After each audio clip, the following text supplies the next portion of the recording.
everyone, and welcome back to Creative Discovery in PaintShop Pro. Have you ever wondered what you can actually do with PaintShop Pro? Well, today in this video I'm going to show you quite a few different things that I have done with PaintShop Pro over the years. Okay, first of all, PaintShop Pro is a powerful photo editor.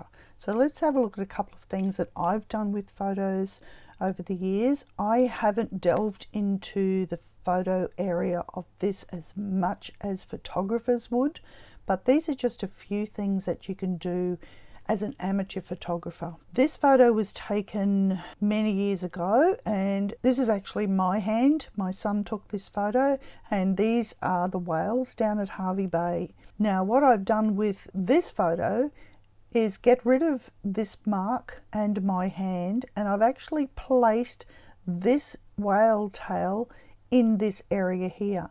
This is what the end product looks like. Now also, this is not too bad, but see the horizon? Often you'll take a photograph and the horizon is crooked. You can straighten that in PaintShop Pro as well.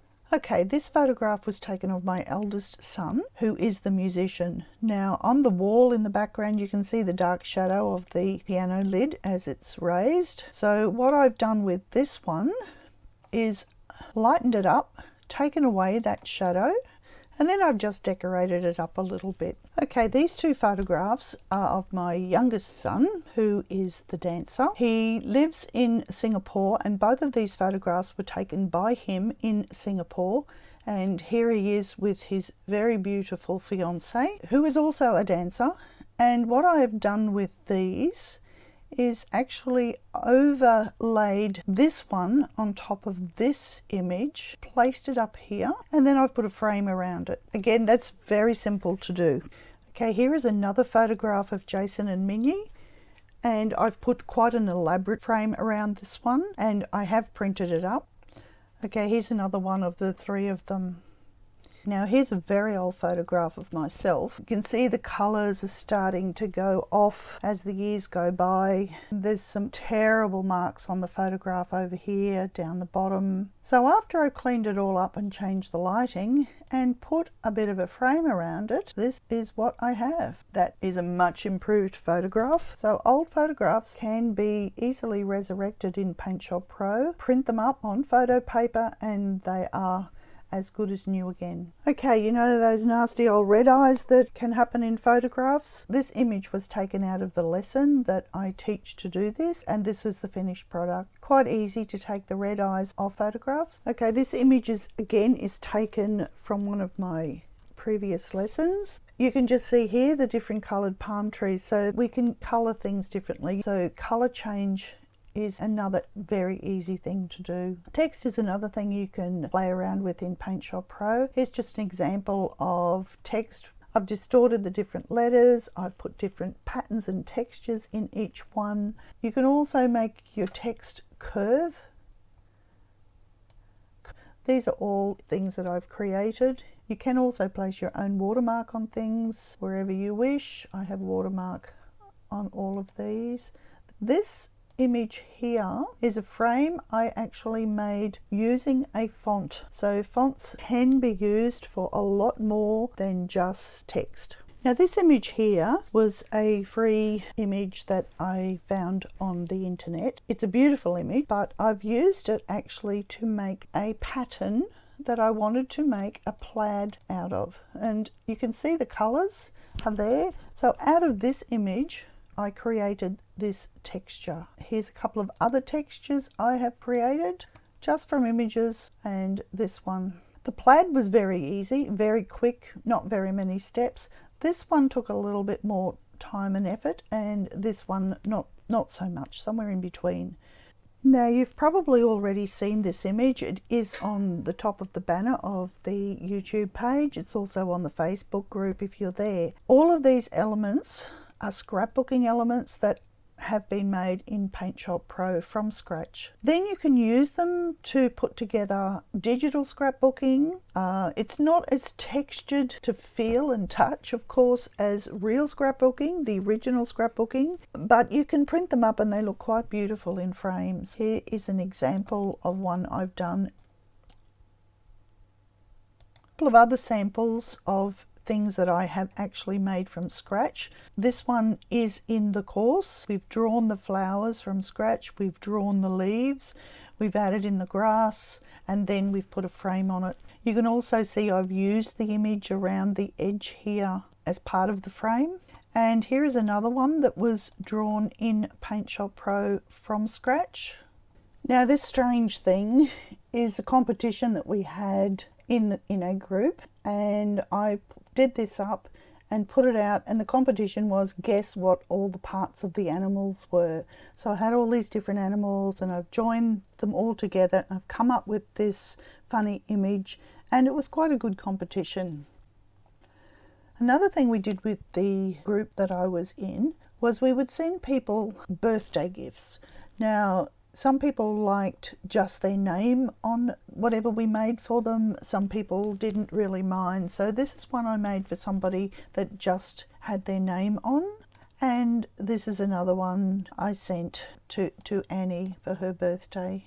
Now here are two examples of lace that I have made. This is also one of the tutorials I wrote and will be in this video course. These two paintings I have done from scratch. So no images found on the internet. The whole thing has been drawn and made in PaintShop Pro. They're fairly simple. Now I do a lot of frames and photographs and images. You can make your frames really fancy. They can be quite simple. Here's two different examples of ones I have done. I have written tutorials on both of these. I think they may be in the course.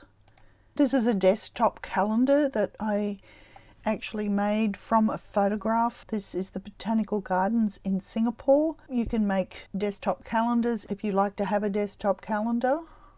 Now one Christmas, instead of buying all Christmas tags, I made them myself on the computer. You can print them up on card, you can print them up on paper and laminate them if you want to keep them and reuse them, because on top of the laminate you can actually write with a pen that will be permanent. You can get pens that are permanent and they remove with methylated spirits, or you can get wipe off ones with water, but they come off pretty quickly. So again, I'll teach you in the course how to do these.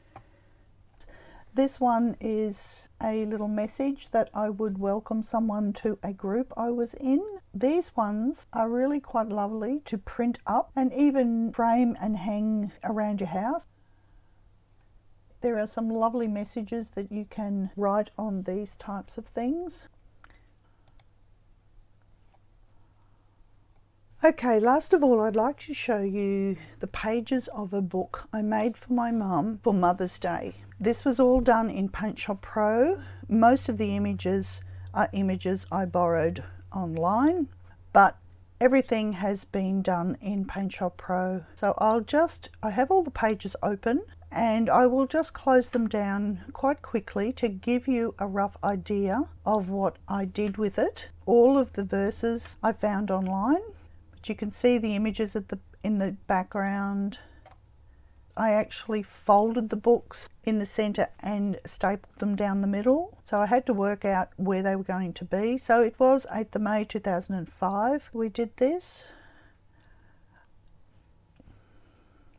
This was right in the middle. This is a great poem. I love that.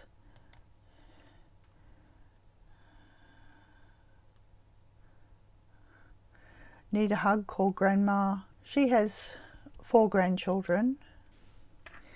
These are little comments that mums say. I'm sure I've said many of them myself.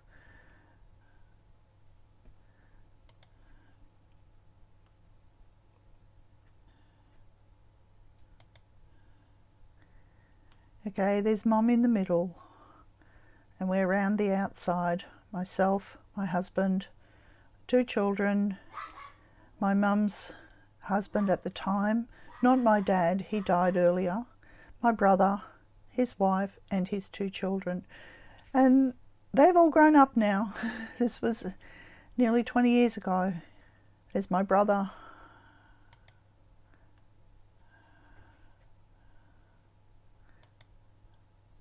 My husband, my eldest son, and our little dog we had at the time. my youngest.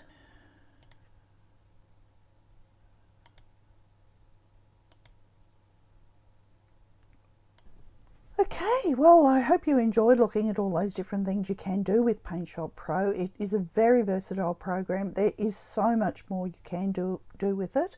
I've just touched on a few things here. There are many more things that I will cover in the tutorials and the lessons. If you enjoyed this video, give it a thumbs up and please subscribe so you can keep coming back for the lessons to learn how to do all those wonderful things. I will see you later in the next video. Bye.